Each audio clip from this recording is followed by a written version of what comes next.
É, boa tarde, a gente é da empresa Júnior, da Engenharia Florestal da UNB, e eu sou o diretor de marketing dessa gestão.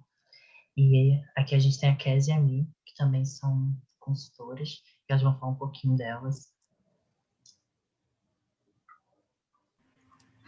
Então, eu estou atualmente no meu sexto, sétimo semestre e também barra oitavo, né?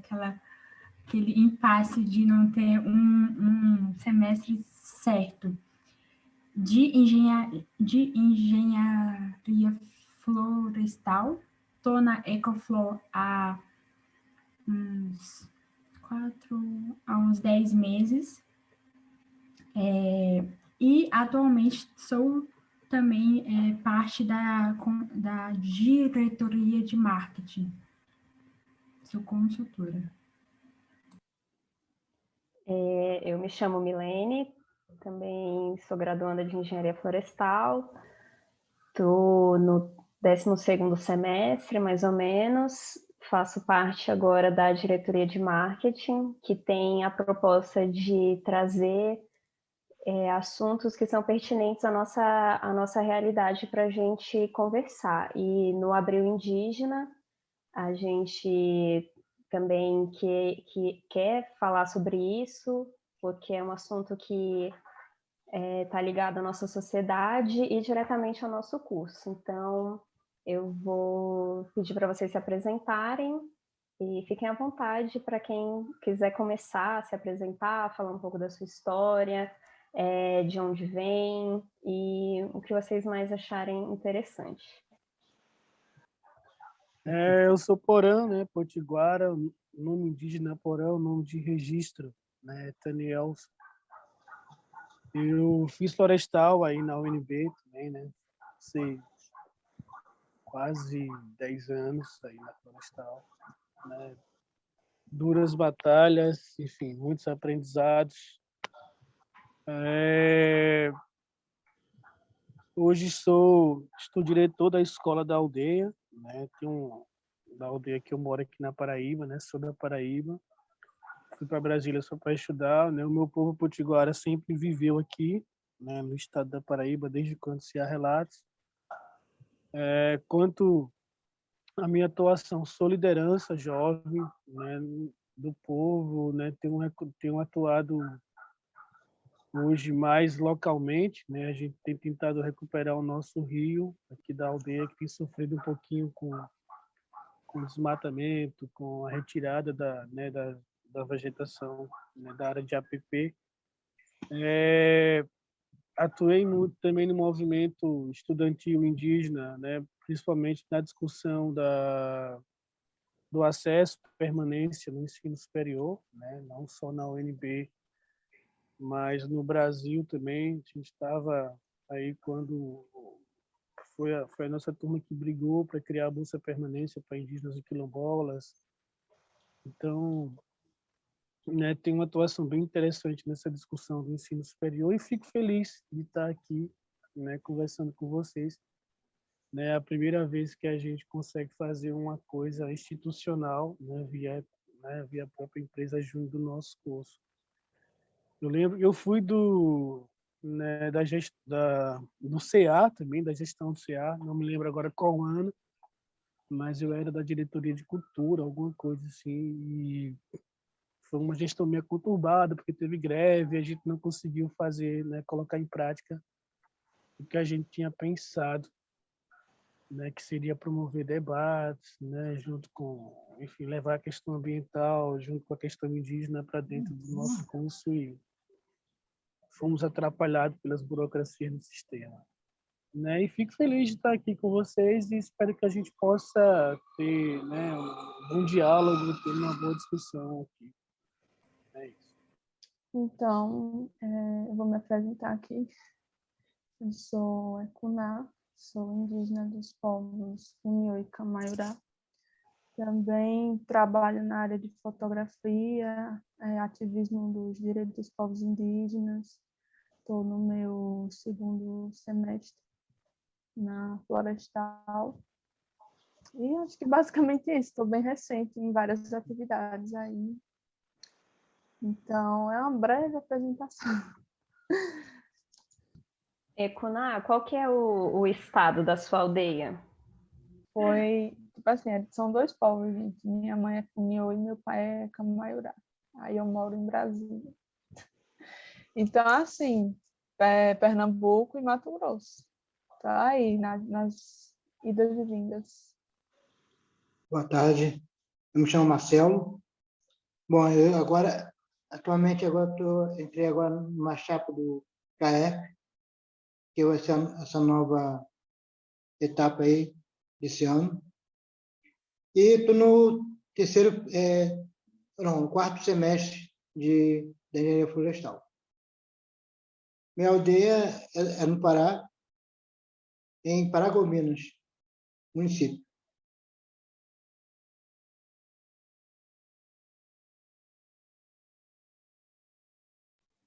Eu sou da etnia Tembé. E você, Eugênia?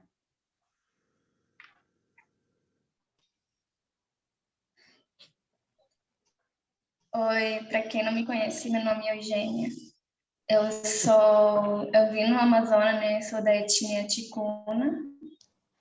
Eu sou caloura, assim, o que me motivou no curso de engenharia florestal é que no Amazonas, assim, acontecia muito exploração na floresta. Aí, por causa disso, acabei escolhendo essa curso. É isso, eu não tenho muito para falar, né? Porque eu apenas sou caloura. Já disse muito. Então, a gente tem pessoal do Nordeste, do Norte e do Centro-Oeste, um pouquinho, né? Muito, muito legal trazer essa diversidade de povos. E para começar, a gente quer saber de vocês o que essa data, o que esse 19 de abril significa para vocês. Então, 19 de abril, né, para nós, pelo menos para os potiguara, né, e seus outros povos aí presentes, eu acho que a gente poderia fazer essa dinâmica de cada povo falar o que significa para si, né, que aí não é uma coisa meio que genérica. Então, para nós, internamente, né, ele acaba sendo comemorado, né, as aldeias, elas se reúnem numa aldeia só, nós somos 32 aldeias dentro do território, né, aqui na Paraíba. E no dia 19 de abril a gente se junta todo mundo na aldeia mãe, né, que é a aldeia São Francisco, que é para celebrar, né, com o ritual, né, esse ritual do Toré, que é o nosso ritual sagrado, que enfim, vai um dia de festejo, né, de fazer ali uma grande cerimônia, né, para memorizar o 19 de abril como o Dia do Índio, né, que foi um dia que a gente sabe que foi criado, se não me engano, em 40, eu acho, né, que quando os indígenas voltaram né, de um congresso no México e o Brasil não foi por medo de ser um golpe, de querer matar, e aí o Vargas, eu acho que decidiu criar essa data no calendário, né, mas uma data simbólica. Mas mesmo assim a gente entende também que 19 de abril é uma data não de aniversários, né, não de fazer comemoraçõezinhas como as escolas costumam fazer, né, que é o colocar aquelas peninhas de papel, né, atrás na cabeça virada, né, em simbologia à cultura norte-americana, indígena norte-americana, não brasileira, né, e também pintar o rosto com as cores que não são também da cultura brasileira, né, que se pega um verde aí, às vezes um amarelo. Então, o 19 de abril não é um dia de brincar, né, como a Xuxa fala, vamos brincar de índio, né, é um dia que se expressa também na questão do movimento, é um dia de memória, é um dia de resistência, é um dia enfim, de fazer luta. Esse ano, nem o ano passado, nem esse ano, não foi possível, mas sempre que você vai ver que o 19 de abril sempre vai ter mobilizações ou manifestações pelo país, né? Você sempre vai ter BRs ocupadas, sempre vai ter prédios públicos ocupados, que seja para para reivindicar a demarcação de uma terra, que seja para reivindicar melhorias para aqueles povos, né? Então, a gente usa também o 19 de abril como esse dia simbólico, dia da luta, como dia da resistência, né? Como a gente sabe que o Brasil comemora ele dessa forma romântica, né? Do vamos brincar de índio, a gente tenta mostrar que a cultura indígena é presente no país, apesar de muita gente não a conhecer profundamente, né? Ou não ter esse interesse de conhecê-la. A gente tenta mostrar que existimos, resistimos, né? E que estamos aí, né? Lutando por direitos e melhorias para as comunidades. Então, 19 de abril significa isso para nós. Porã, rapidinho, o seu território, ele é já demarcado? Sim, sim. São é um território só dividido em 3 terras indígenas, né? Eu moro na terra São Miguel, na Potiguara de São Miguel, tem a Jacaré de São Domingos e tem a de Montemor. Potiguara de São Miguel e Jacaré de São Domingos são demarcadas e homologadas, né? E Montemor só demarcada. Ela foi demarcada em 2007, foi a nossa última terra a ser demarcada. Então são 32 aldeias e abrange 3 municípios, né? Que é Banheira da Traição, que é o que eu moro, Marcação e Rio Tinto. Rio Tinto é o município da Danúbia, que também não conseguiu entrar hoje por questões, né, pessoais. Que também é daqui, Potiguara.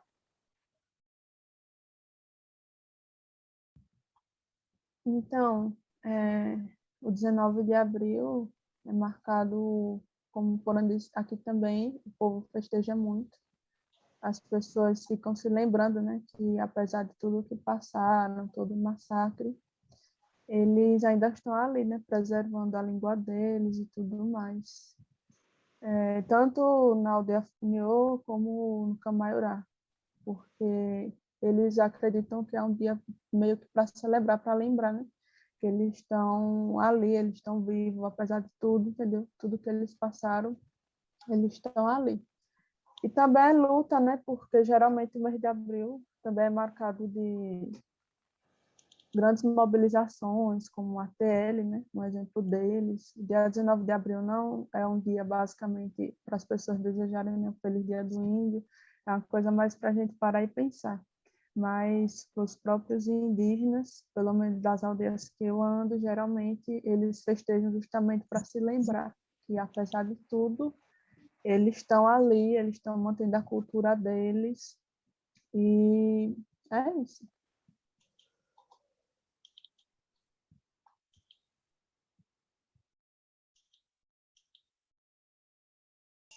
Bom, para mim, Dia dos Índios é relembrar, né, sobre os índios que eles estão existindo aqui no Brasil, para ele não ficar assim sem reconhecer que ele não estão existindo, mas ele assim é tipo a importância dele, né, para poder relembrar e manifestar sobre seus direitos. É isso para mim, Dia dos Índios. Deixa eu fazer uma intervenção aqui. Na verdade, né? Eugênia, né? O Sim. Ticuna comemora Dia do Índio? Como é que vocês comemoram lá? A gente comemorando, né, representando a nossa cultura. É isso. E danças, e contando nossa história, tipo, para não esquecer. É isso. Hoje, nesse ano, foi comemorado numa comunidade de aldeia de Filadélfia. Aí comemora muito, mostraram dança e cultura e a arte da povo de Ticuna. Legal.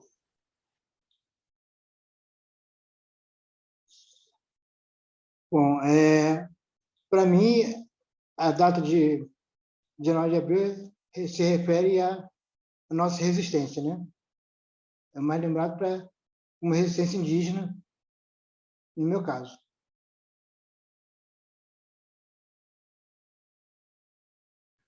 E como é que é lá na sua aldeia? O que que o pessoal costuma fazer? Celebra, né? Em festas e algumas coisas assim, né? Para lembrar, né? Que o pessoal gosta de usar muito a forma pejorativa, né? Chamado índio, né? Mas, né? Que é a verdade mesmo é povos indígenas. É isso aí, o Marcelo já deu um gancho na nossa próxima temática, que uma coisa que eu sempre costumo dizer é que as palavras são importantes e ainda mais o significado delas. E a gente já entendeu que a palavra índio caiu em desuso, mas algumas pessoas ainda não entendem o porquê, não, o porquê que é pejorativo, que é errado falar índio. E então, aproveitar, Marcelo, que você já puxou esse gancho, falar um pouquinho sobre a representatividade da palavra povos originários. O nome já diz, né? Povos originários, né? Que, como o pessoal fala que esse país foi descoberto, né? Que na verdade não é. Foi invadido, saqueado e tudo mais. Olha, como é que é relativo, né, na verdade. Eu gosto dessa discussão, né, dessa questão do índio, não índio, indígena, não indígena, né, o que, né? Se a gente parar para pensar, a gente não tem como falar disso, né, como chegar num entendimento se a gente não levar a questão histórica do que aconteceu, né? Primeiro que eu não acho que foi um erro, né? Como todo mundo, né, fala que não, chamaram de índios porque iam para as Índias e aí erraram o caminho, teve uma tempestade e chegaram aqui. Não acho que foi um erro, acho que foi um fato, né, proposital, direcional. Vamos chegar a algum lugar e vieram para cá. O chamado índio, né, esse nome índio que, né, tanta gente conhece, os índios e etc., né, até mesmo na Constituição está citado como capítulo dos índios e tal, né, ele foi dado numa tentativa de tentar tornar todo mundo igual, né, porque quando chegaram aqui, né, acredito eu que o primeiro questionamento era que galera é essa, né, quem são eles, né, que andam pelados, né, que tomam muito banho, que na época tinha comunidades que mulheres mandavam, né? Dar um exemplo do meu próprio povo, que foram 2 mulheres que mataram dois frades aqui na praia, e por isso colocaram o nome de traição, por ser uma Baía da Traição. E nessa mesma época, né, as mulheres eram queimadas em praças públicas na Europa, por bruxarias, feitiçarias e etc. Né? Então isso assustou. E quem são eles? Enfim, são diferentes, não são? E a discussão da igreja, tem almas, não tem almas? São cidadãos, são animais, né? E resolveram generalizar um nome, né, pejorativo, como o Marcelo bem já disse, né? Assim como também o fato de você chamar de Índia é você não reconhecer as diferenças que há, né? O nosso Brasil hoje tem mais de 340 povos, né? E eu prefiro, seria bom, né, que a gente conseguisse chamar pelo povo. Por exemplo, quando eu retrato aqui com os meninos, eu sempre chamo de Marcelo Tembé, né? Porque o Tembé, ele acaba se tornando a identidade dele, para mim entender quem ele é quanto cidadão, né? Esse cidadão originário do Brasil, né? Esse cidadão indígena brasileiro. Quando eu vou chamar a Ecuná, né, eu sempre me refiro a ela como a Funiô, porque para mim, de ouvir ela falar pelo sotaque que ela fala, até mesmo português, ela aparenta mais ser mais Funiô para mim, né, do que Camaiurá, apesar dela ter as duas coisas. Então eu consigo associar que ela seja, né, Funiô. Para mim vem como primeiro, né, etnônimo, o Funiô. E aí vem a Eugênia também, que assim, se eu não conhecia a Eugênia, mas se eu chegasse a conhecer a Eugênia pessoalmente, se eu esquecesse do nome dela, eu iria chamar ela de Ticuna, ou Ticuna. vem aqui, né? Então, que acaba sendo a identidade, né? Seria muito legal se o Brasil conseguisse falar, nos tratar quanto povo, né? Quanto o Potiguara, quanto o Funiô, quanto a Ticuna, quanto o Tembé, quanto o Xavante, quanto tantos outros povos que existem. Mas como há esse apagamento, né, proposital de país, aí a gente trata todo mundo como igual, né, os índios. E nós não somos iguais. Então, por isso que muitas vezes os índios, apesar de ser reproduzido aí desde os 1500, né, acaba sendo justamente por não conhecer muito, né, parte do desconhecimento, né, da nossa historicidade, da nossa história e cultura, daquilo que é Brasil. Então, eu sempre costumo dizer que índio não existe, né, a não ser um elemento químico que a gente bem aprender lá na química orgânica, né, nas químicas da vida que a gente faz, né, mas assim, indígena, se a gente pegar indígena também, se a gente colocar no Google hoje, se a gente pegar o Aurélio mesmo como base para nossa, né, para nossa discussão, ele vai dizer que indígena é nativo de um lugar. Então, se você nasceu em algum lugar, você é indígena daquele lugar.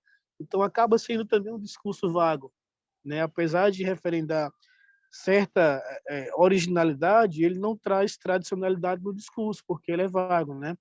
Então, o interessante seria tratar quanto povos, né, originários, povos indígenas, né? Ou seria o ideal chamar pelo nome do povo, né? Mas aí isso é um processo que a gente tem que construir, né, para o futuro aí, não o futuro próximo, né? Mas se a gente continuar com essas discussões de educação, né, dentro do ensino superior, dentro da educação escolar, de fundamental, primária, etc., a gente consiga talvez chegar a um patamar em que o Brasil vai reconhecer seus povos como sendo seus, né? Porque o Brasil tem o brasileiro e tem os índios, né? Sim, por assim dizer, entre aspas, né?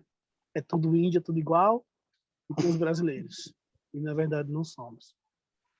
É basicamente, acho que falei demais, mas enfim, quis contribuir aqui. Vai lá, meninos e meninas.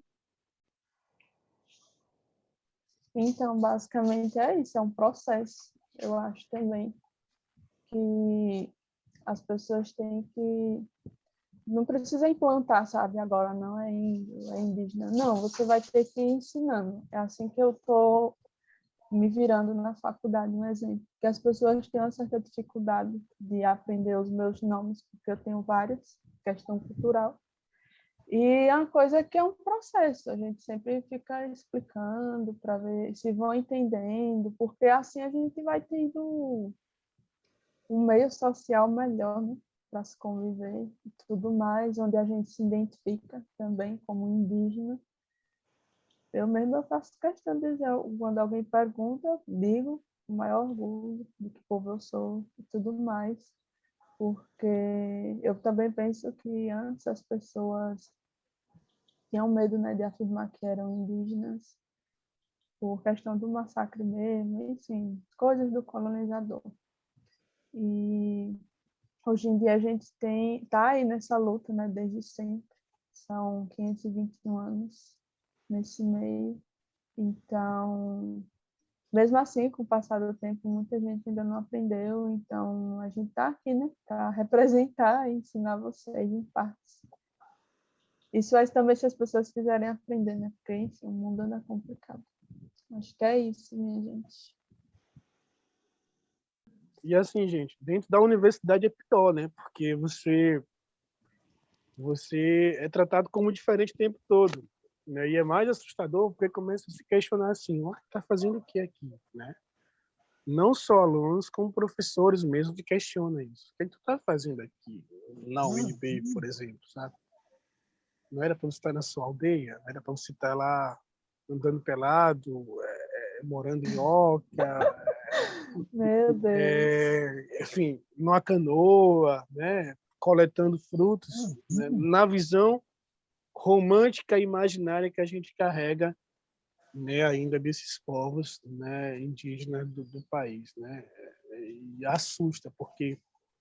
E aí eu estou reproduzindo aqui o que aconteceu comigo, né? Eu tenho um colega, ele não falou comigo no tom discriminatório, Mas, assim, ele estava assustado como é que eu dava conta da florestal na UNB, né? Eu que vim da escola indígena, eu que vim de escola de aldeia, sendo que ele tem amigos que fizeram cursinhos, né, para entrar na UNB e nunca conseguiram, por exemplo, sabe? Então, isso assustava ele, de dizer assim, pô, velho, tu é muito cabeçudo, né, dar conta disso aqui, sendo que eu estudei a vida toda na escola particular, e tu vem lá de uma escola de aldeia e tá aqui, né, dando conta da UNB. Isso, né, assim, não só assusta pelo fato de ter vindo do aldeia, mas assusta também pelo fato de carregarmos a identidade étnica nossa, né, quanto potiguara, né, enfim, quanto povo.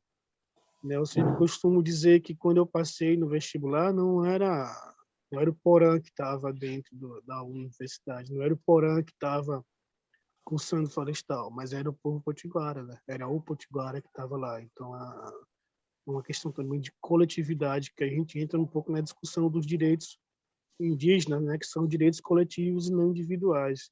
Assim como eu sei que as meninas, que, por exemplo, pegando a Ikuná como exemplo, ela vai sempre carregar consigo um povo, né? E por isso que a gente usa sempre o etnônimo, né, nosso, o nome do nosso povo, né? O fulano de tal, Caxinauá, o Cicrano, Aruaque, o Betrano, enfim, Machacali. E assim é a forma de nos reconhecermos, né, dentro da desse Brasil, dentro, né, daquilo que a gente chama desse diferente todo, né, dessa diferença étnica. E é engraçado porque eu lembro de pessoas que na universidade mesmo não são chamados pelo seu nome, né? A gente chamava o tempo todo uma de Baresta, um tempo todo de Ticuna, ou Ticuna, Ticuna, Ticuna, né, no nosso meio social. E você acaba às vezes nem sabendo o nome da pessoa, mas sabe o povo, né? E pelo o fato, né, de ser esse povo, você acaba, né, o respeitando por sendo aquele a pessoa que está ouvindo isso, que aceita isso como até o nome mesmo, ela não aceita como apelido, não é, né, ganhei um apelido na universidade, não. Você ganhou, né, uma identidade a mais, uma afirmação daquilo que se é. Acho que eu tô falando demais, gente, me cortem, por favor. Não, eu acho que o que você trouxe é muito importante porque extrapola do indivíduo para uma coisa que é muito maior e mais ampla e que carrega e leva sai do seu estado e leva para uma outra região a sua origem. Isso é muito forte. E uma coisa que você falou, Porã Potiguara, eu não sou indígena e já me ofendi em sala de aula ouvindo coisas do tipo quer ser povo tradicional e usar telefone, quer ser povo tradicional e ter uma moto. E isso é um tremendo preconceito e a gente para pensar, poxa, se um professor que é uma pessoa que a gente se espelha e que é uma referência está reproduzindo esse tipo de discurso, será que está tendo uma mudança real? É triste, porque eu vivenciei isso dentro de sala de aula e foi uma experiência terrível em ver que as pessoas ainda repetem certos padrões de fala que são absurdas. Para a gente continuar aqui, no último dia 22 foi também o Dia da Terra, então aqui é uma outra data super importante para todo ser humano que habita esse planeta e, sem dúvida, para os povos originários que têm uma relação muito íntima e fortificada com a natureza. Então, eu queria que vocês falassem um pouquinho também sobre essa data. Então, até como diz, né? Esse dia 22, nessa nova chapa que eu estou participando, até eu botei, assim, indiquei, né, o nome de Pachamama, o nome da chapa, né? Aí o pessoal votou, ficou. E é uma homenagem também, né?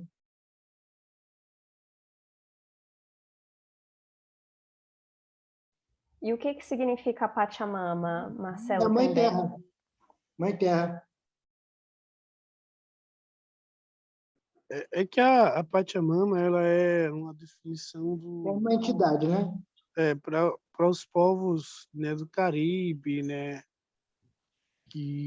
da América Central ali, que eles acabam, né, tendo essa relação, né, de que a terra é sua mãe, né, o que não é diferente também dos nossos povos aqui de Brasil, né, se a gente pegar aqui Brasil, América do Sul, todo mundo tem, né, tem isso muito definido, né, de que primeiro se luta pela terra, por uma terra demarcada, né, se luta por um território demarcado, por ter onde sobreviver, e daí depois se luta por outras coisas, que aí vem educação diferenciada, vem saúde diferenciada, porque para o entendimento dos indígenas, né, não há, né, desses povos, né, indígenas, não há como você ter uma educação diferenciada se você não tem um território demarcado.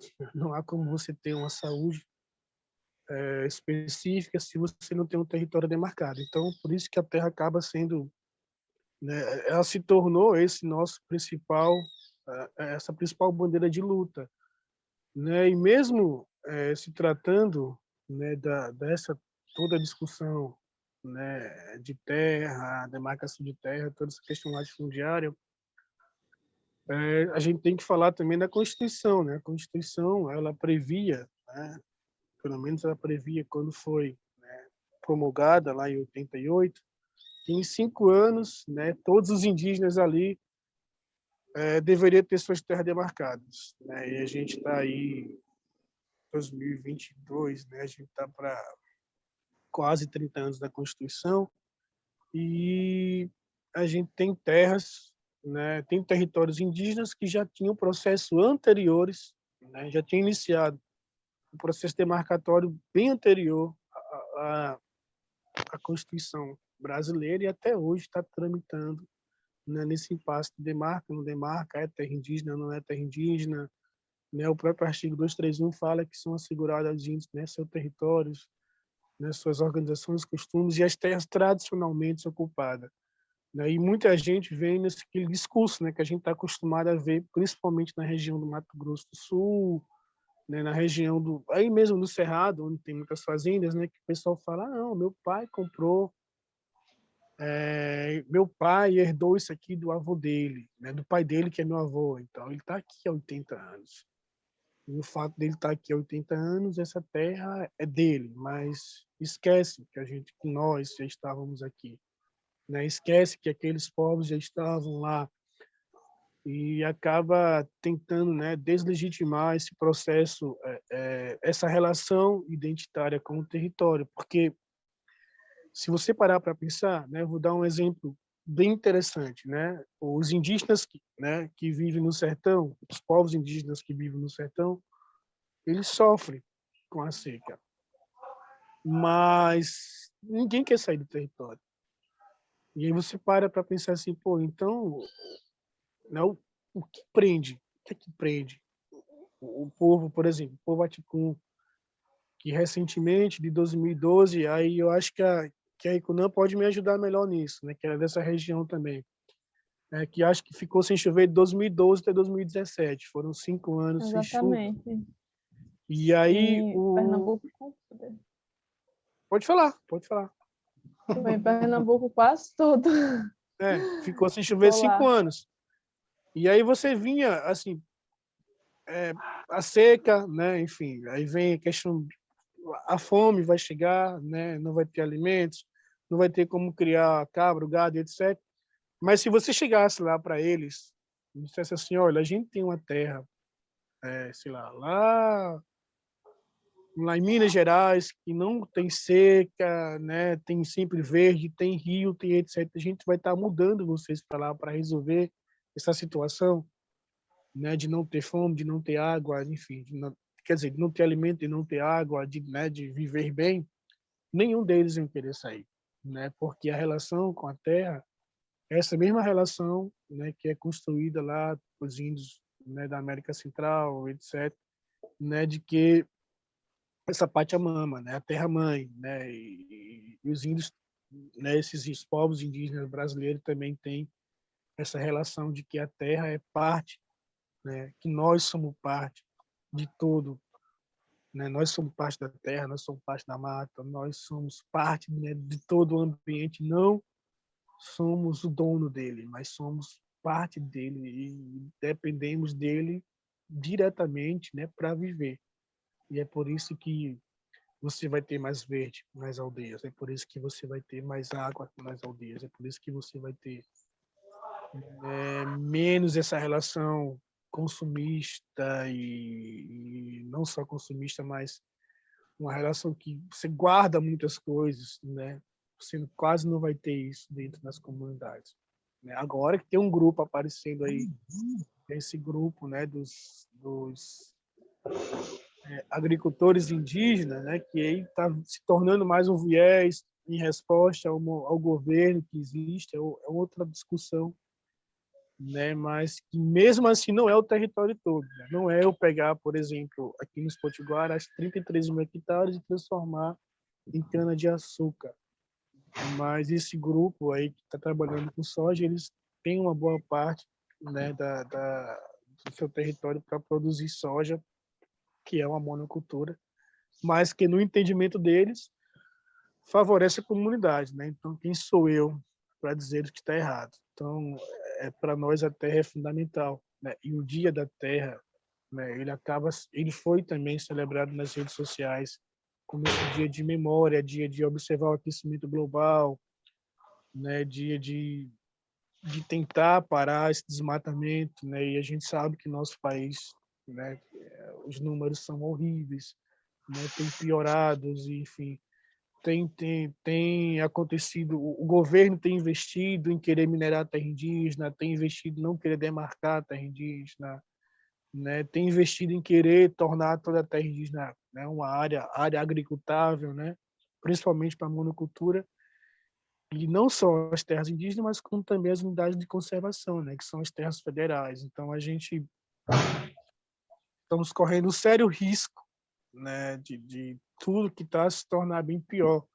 Né? E é engraçado porque eu me lembro, né, 2 anos, acho que foi 2017, foi 2018, quando pegou aquele fogo lá, quando teve um incêndio na Amazônia, né, que todo mundo achava que não fazia diferença para o mundo. E aí São Paulo amanheceu, teve um dia cinza, né? Teve uma tarde cinza e a gente viu, né, que faz diferença sim. Para quem acha que o fato da floresta amazônica, né, não influenciar no Brasil e no mundo, né? Aquele dia para mim foi uma grande resposta, né, que a gente pôde bem observar. Então imagine tudo aquilo pegando fogo, imagine tudo aquilo não existindo mais, o que seria, né, do nosso planeta. Então, eu acho que nós, às vezes, nos julgamos tão inteligentes e muitas vezes eu já vi professores dizer que, né, da aula de vírus, que a AIDS é um vírus burro, que mata seu hospedeiro, etc. Mas nós estamos sendo uma espécie burra também, porque a gente está acabando, né, com aquilo que a gente vive. A gente está acabando com nossa fonte, né, de vida, né, que aí é o planeta Terra, né, que é a terra, que é a água, enfim. Oxigênio e tudo mais. A gente tem que repensar esses fatos, devemos repensar essa nossa importância aqui, né, em nosso território, em nossos territórios, né, por assim dizer. E que sem a natureza não tem ninguém, a gente é que depende dela, a gente é que... É porque as pessoas na cidade esquecem que é no ambiente natural que diversos serviços ecossistêmicos são mantidos. Um serviço ecossistêmico que todo mundo depende para se alimentar e se esquece disso é a polinização, por exemplo. Sem os insetos, sem as abelhas, sem essa fauna, a gente não existe. Então, não é porque a gente está aqui que a gente independe da natureza e esquece que sem natureza a gente não tem ciclagem de nutrientes, a gente não tem água e sem água a gente não tem chuva, e sem chuva a gente não tem alimentos. Voltando só um pouco na comemoração do dia 19 de abril, Porã Potiguara tinha falado de uma coisa que era uma reflexão que a gente queria trazer a respeito de como nas escolas a gente pode mudar esse tipo de comemoração, porque nas escolas ocidentais, nas escolas da cidade, é um dia que é realmente desse jeito. Pinta o rosto, faz 3 folhinhas, um cocar e diz que o índio mora na oca. Então, reduz os povos originários a ser um índio e a viver esse tipo de vida. Então, o que vocês sugerem para que nas escolas esse dia, como essa comemoração deve ser feita nas escolas?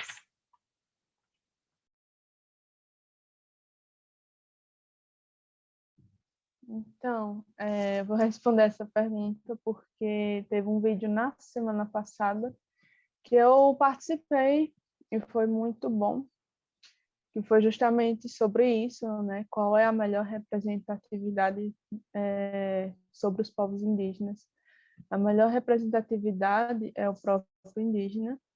Então, eu acho que ao invés de você estar fazendo qualquer, tipo, ficar pregando aquele estereótipo que as pessoas veem direto, seria importante levar esses indígenas para esse espaço. Como a gente está num momento atípico, seria bom, tipo, meio que convidar, fazer uma palestra para as pessoas entenderem, né?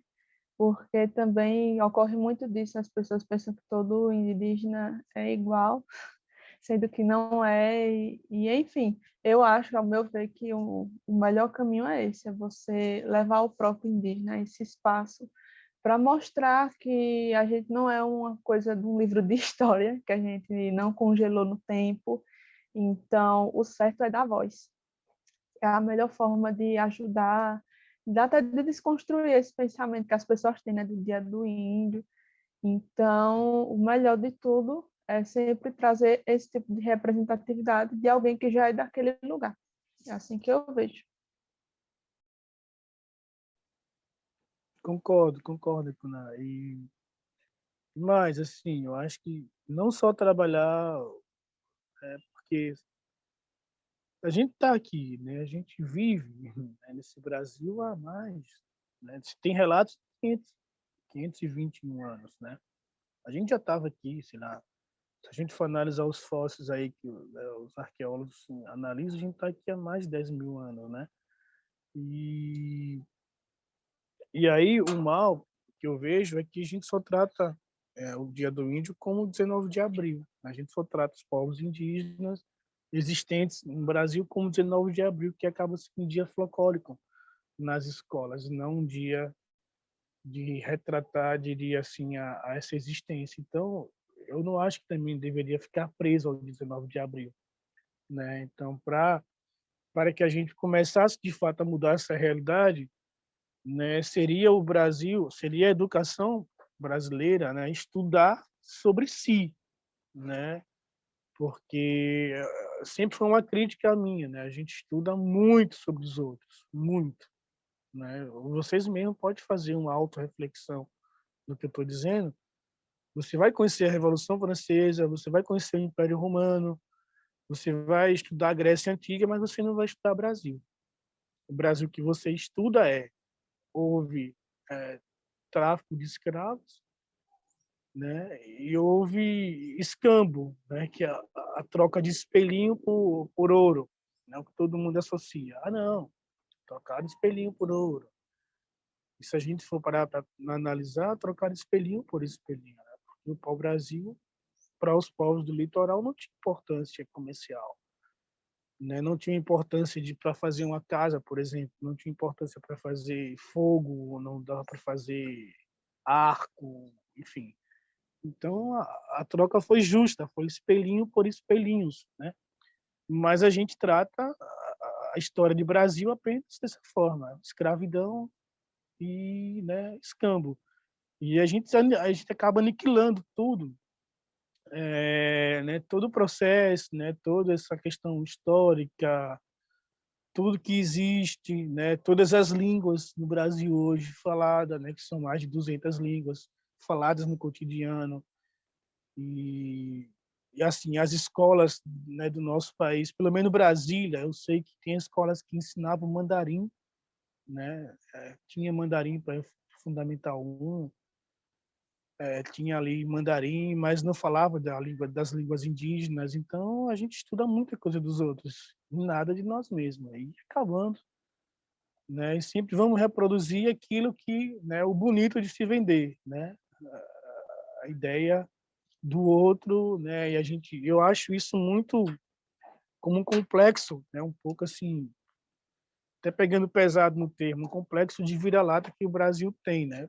Por ter sido é, colonizado, né? Por ter, enfim, por querer ser sempre, né, o colonizador, né, e não há esse orgulho, né, que a gente raramente vê as pessoas se apresentarem assim, eu sou de Minas, sou brasileiro. Sempre vai dizer assim, eu sou de Minas e minha família é da Itália, minha família veio lá da Espanha, veio não sei de onde, e a gente, né, acaba falando de algo distante, sendo que a gente está aqui bem mais próximo, né, de uma realidade negada, né, de uma dessa autoafirmação negada. E é doido isso, porque quando eu tive a oportunidade de ir para o México para um congresso, né, indígena, fui pela universidade aí, né, e quando eu cheguei no México, eu peguei o taxista, ele falava assim, não, eu sou pré-hispânico,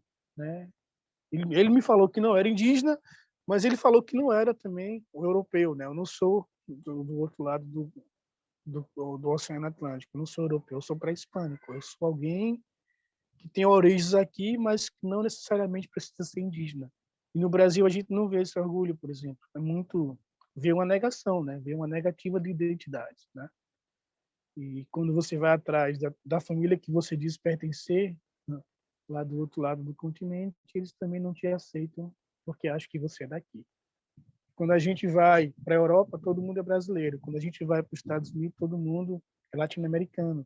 Sendo que a gente nem se reconhece como latino-americano, porque a gente não fala espanhol, né? Então, é mais uma reflexão para a gente parar para pensar, né, quem somos, né? Ou quem é esse brasileiro, ou quem deveria ser os brasileiros, né? Os Brasis, né, por assim dizer. Só um adendo aí na discussão. Muito pertinente. E a Eugênia Ticuna tem que se ausentar, não é, Eugênia? Mas antes, eu queria fazer uma pergunta para você e para a Ekuná Funiô sobre uma coisa que só por ser mulher a gente já vive várias dificuldades e várias barreiras. Então eu queria ouvir de vocês como é ser mulher indígena na cidade. Vou falar primeiro para poder sair. Aí sobre disso que sou indígena, né, ticuna, que já que estou aqui, praticamente eu vivo mundo diferente.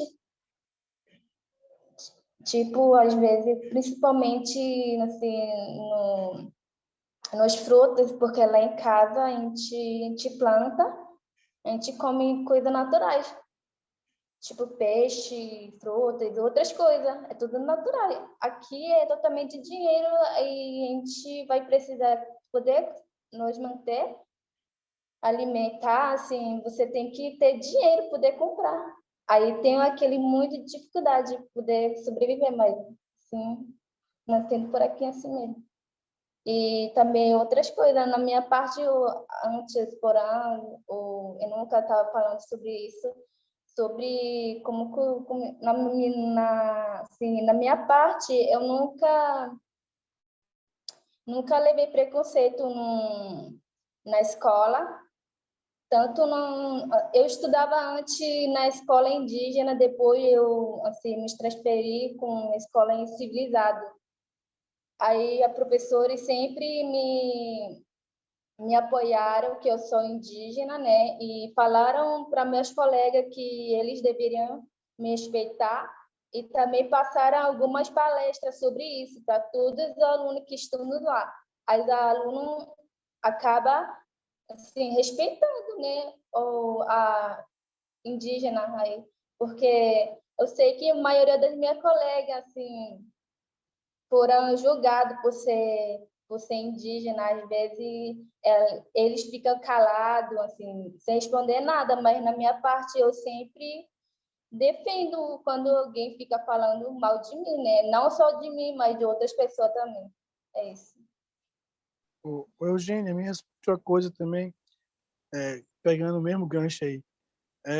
Você acha que tem diferença de ser mulher lá na sua comunidade e ser mulher na cidade? Por exemplo, o medo, você sente mais medo na cidade de andar sozinha ou, sei lá, de fazer algumas atividades sozinha? Vou dar um exemplo.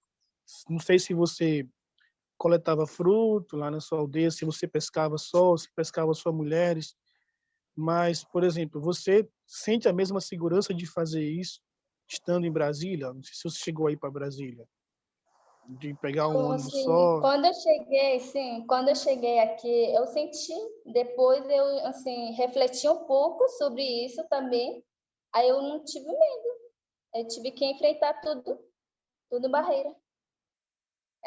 Porque lá, assim, lá a nossa família é totalmente diferente. A nós, como assim, mulheres, a gente planta, às vezes, quando, para poder comer algumas peixes, eu e minha irmã, a gente pescamos para ir no garapé poder pescar. É isso. Uhum.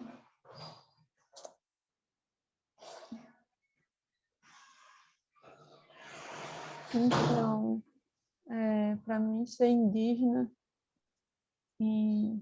na universidade e na aldeia é totalmente diferente, porque nas aldeias que eu já andei, a gente, tipo assim, não tem tanta maldade com as coisas, sabe?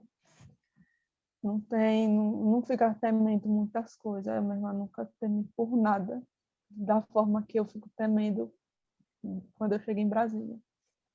E um exemplo, a pessoa ia pegar um Uber, eu morria de medo de acontecer alguma coisa. Então, para mim, foi um pouco meio que difícil, né? Da pessoa chegar nesses cantos, porque você sai de um canto que não tem maldade nenhuma, e mais que você anda em ambas as aldeias, pelas quais eu faço parte, eu não vejo tanta maldade. Aliás, eu acho o povo bem tranquilo em relação a certas coisas.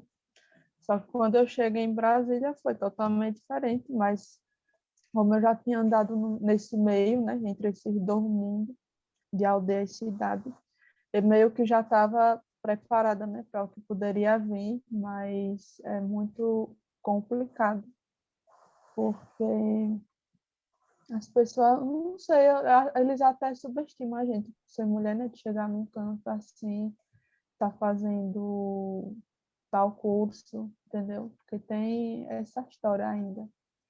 E eu não sabia disso, mas ainda tem uns cursos que eles ficam meio que colocando na classificação de quem pode entrar. Aí quando eu entrei na faculdade foi um pouco difícil, porque foi AD também, eu não conseguia falar com as pessoas.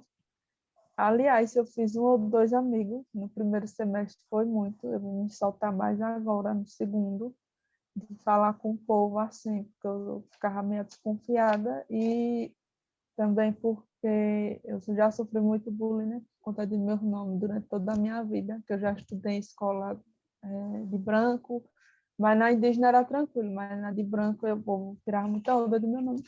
Aí é uma coisa assim, que eu ficava meio desconfiada, mas depois eu fui deixando para lá, achei isso uma besteira. Hoje em dia eu vejo que a gente, como mulher indígena, né, quando entra nesse meio é muito bom também, porque a gente meio que vai tanto se tornando a referência, como a gente vira a nossa própria inspiração, eu acho. Tem até, acho que tem um caso, né, de uma Baré que ela é formada em engenharia florestal, não sabia. Eu fiquei tão feliz, porque para mim era um curso que só ia, sei lá, homem fazer. Suliette, Não é sei. Suliette, Baré. É, Tá aí né? no mestrado, Pronto, eu sei disso mestrado, porque ela é mestrado do no Direitos Humanos, mestrado. eu acho. Aí eu não sabia entender, porque eu ficava, eita, eu vou fazer engenharia florestal. Eu sei basicamente quase do que se trata, porque a gente tem a ideia, né? Antes de entrar na faculdade. Depois que você entra, você tem outra ideia. Você vê de outro jeito. Aí, só que eu estava meio cismada, porque eu não conhecia nada. Aí depois eu fui me adaptando. Mas é isso, a pessoa estar nesses dois mundos é totalmente diferente, obviamente. Como eu já disse, no mundo desses bancos, eu mesmo fico temendo por minha vida. Porque é muito complicado, minha gente. É tantos casos, né, de, enfim, de estupro, assédio, fora xingamento, né, que tem gente que fica xingando, enfim, não leva as pessoas a sério mesmo.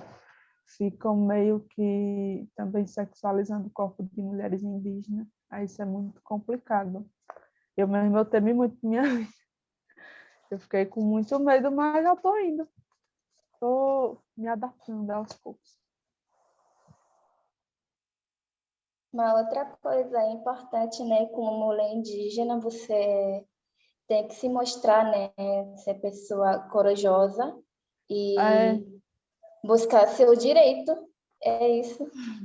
exatamente, porque geralmente muita gente subestima a nossa capacidade de fazer algo. É o que eu vejo. E outra coisa que a gente quer saber, como é que é a liderança das mulheres nas aldeias? Então, vou falar dos dois contextos de novo.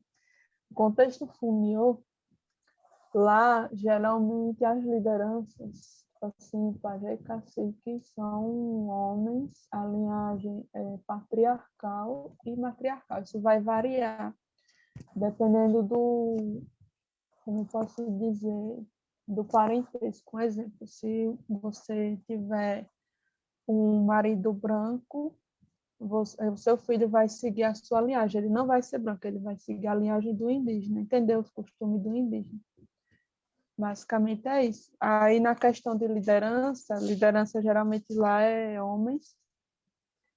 Então, mas as mulheres têm sim espaço de fala, enfim, elas podem dialogar, né? Falar sobre o que elas acham, decisões da aldeia mesmo. Não é só o pajé e cacique que decide. E no Xingu, no povo Camaiorá também, teve a primeira mulher pajé do Xingu, que é a Mafulu.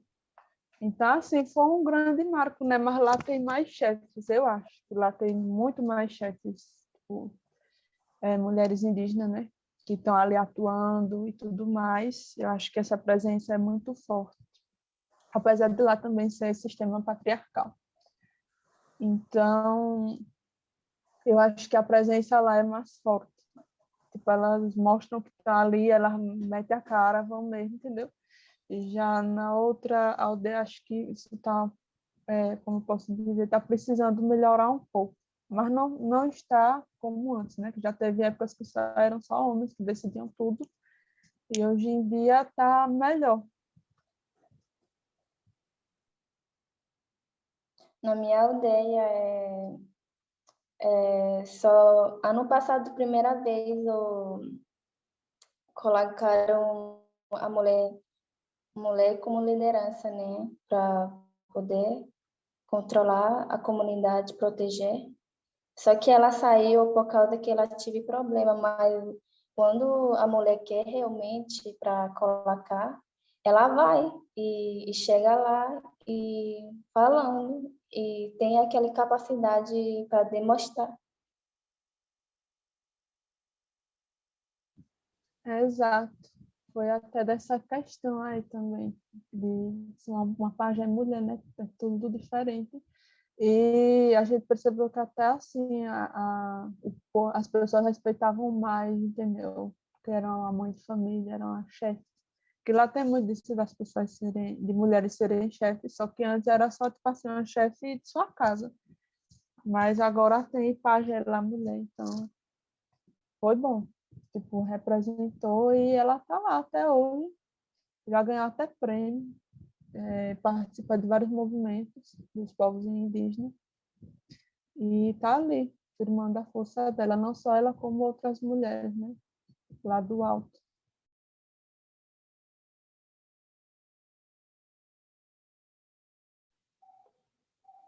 Eugênia, Ticuna, você precisa ir? Ou dá para ficar mais um pouquinho? Vai ficar? Então tá bom. O que a gente quer saber mais um pouco também é sobre o que incentivou cada um a escolher a engenharia florestal como profissão e as expectativas. E aí o Porã Potiguara, como formado, vai fazer o apanhado da realidade. Então, conta aí pra gente. Cadê o Marcelo Tembeck? Ficou um pouco caladinho escutando as meninas. Conta pra gente, Marcelo, quais são as suas expectativas? Seu microfone tá desmutado, tá mutado. Nossa. Então, escolher a engenharia florestal devido também os acontecimentos, né, que acontecem, né, lá na região também. Assim, madeireiro e garimpeiro, tem épocas que são piores. Aí a comunidade tem que agir até com força, né, para tirar o pessoal de lá. E até para melhorar também, né, a comunidade. E hoje em dia é meio difícil, né, ser parte de desmatamento, essas coisas. Por isso que eu escolhi. E vocês, meninas?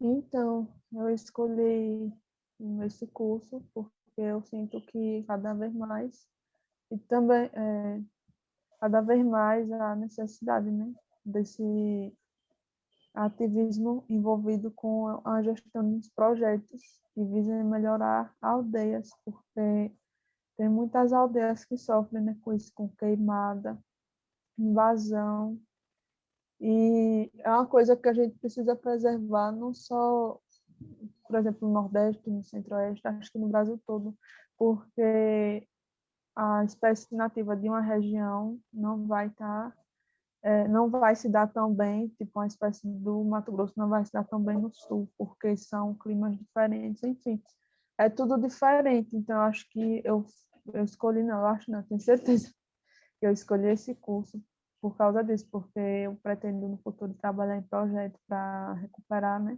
algumas áreas degradadas e preservar, buscar preservar e conscientizar as pessoas de que aquelas espécies são daquele lugar e tipo, em outro lugar não dá. E isso acontece muito. Tem muito a ver também com a extinção, né, de certos animais, que tem animais que vivem daquilo e depois não conseguem.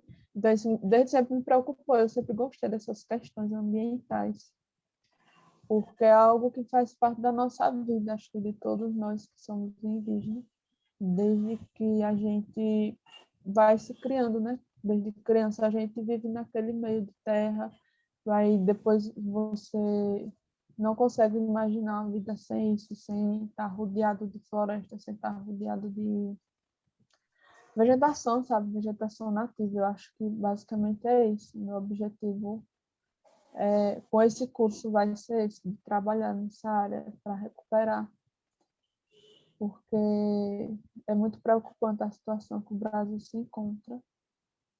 E eu pretendia fazer isso em aldeias mesmo, porque são pessoas que, como posso dizer, elas não têm tanta assistência. Porque, um exemplo, eu sei que na Chapada tem queimada, né? Por mais que seja um parque, mas também tem aldeias que sofrem com isso e eu vejo que não há tanta assistência assim. Infelizmente, ainda mais com o governo que a gente tem. Aí é isso. Uhum. Na minha parte, o que assim, para mim fazer escolher, eu vejo muita, como eu moro na fronteira, eu vejo muito invasão, desmatamento, exploração da madeira e das florestas e das áreas. Onde a gente tem um sítio um pouco longe, que fica perto da fronteira, aí uma civilizada morando no terra do indígena, fiquei, não sei o que o FUNAI estava fazendo nele, sempre averiguando, mas nunca assim, fazendo resolver esse problema, mas às vezes esse civilizado ameaçaram o indígena que mora perto do sítio. Aí, por causa disso, tem que escolher e fazer prevenção da natureza, também desmatamento, exploração.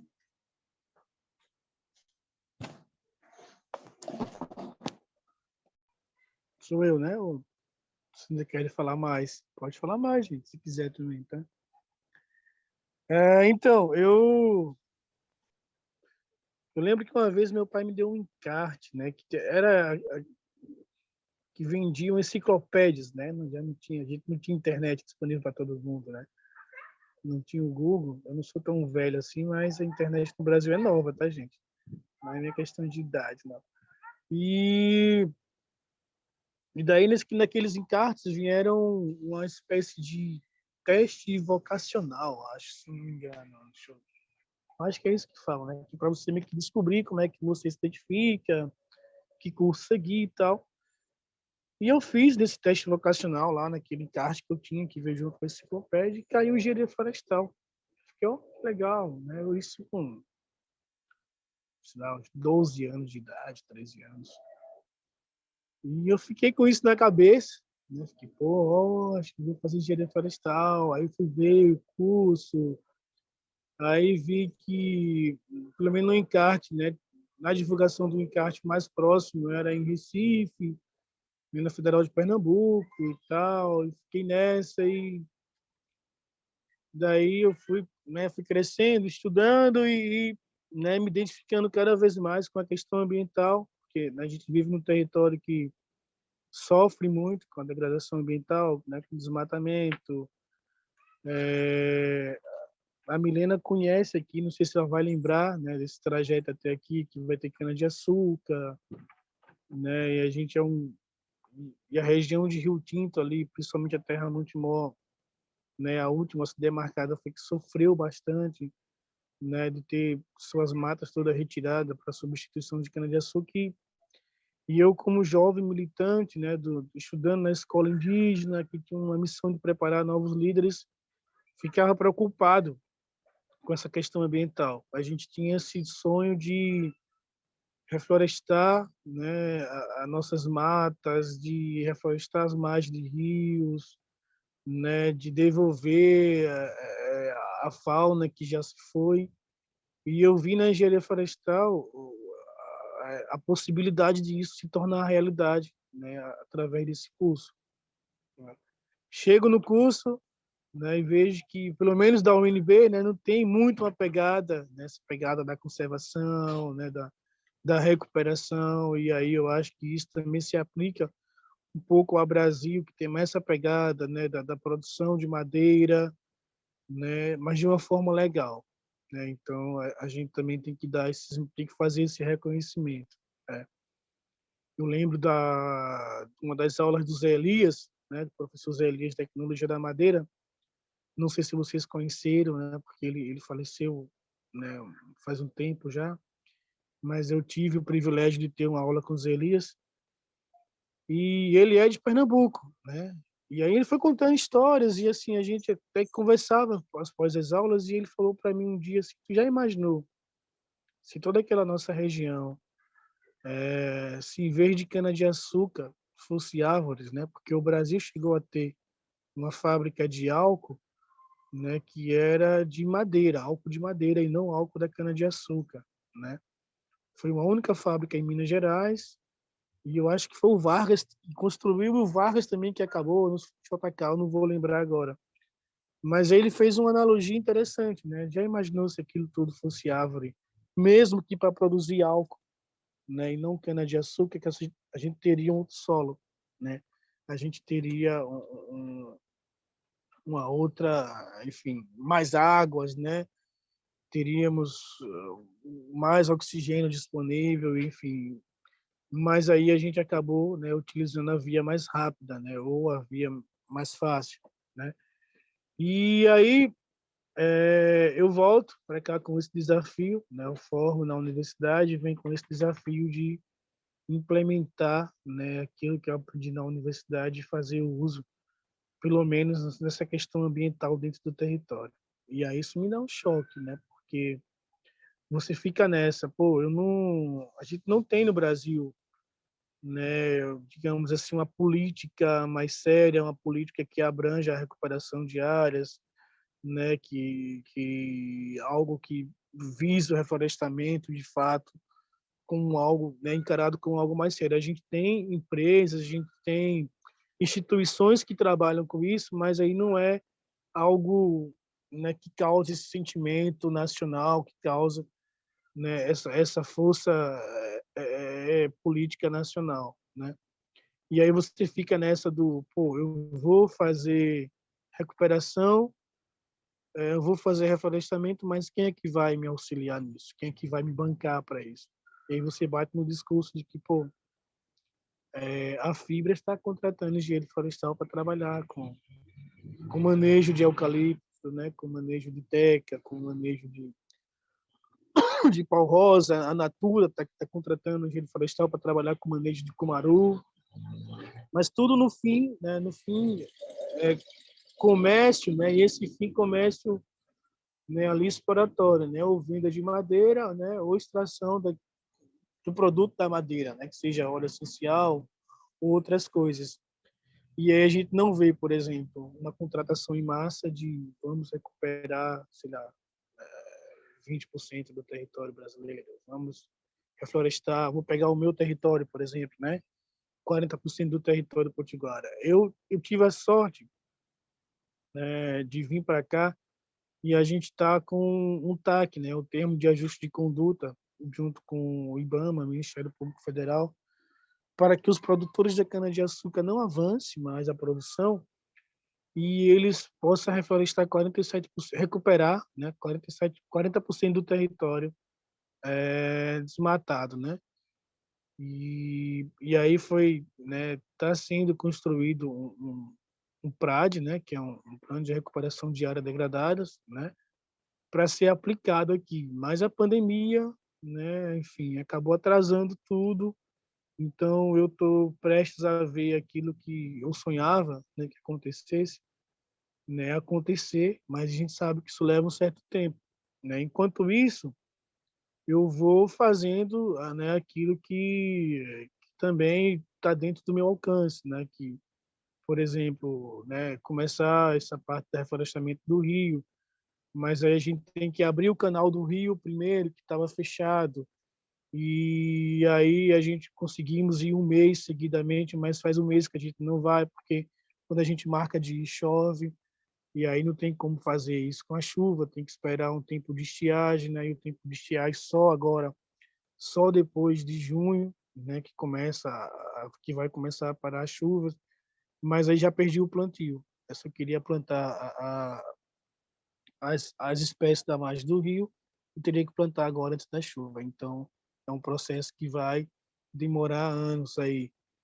E hoje foi bem legal, porque hoje, assim, a gente tem o açaí aqui, né? Aí, que é o Jussara, né?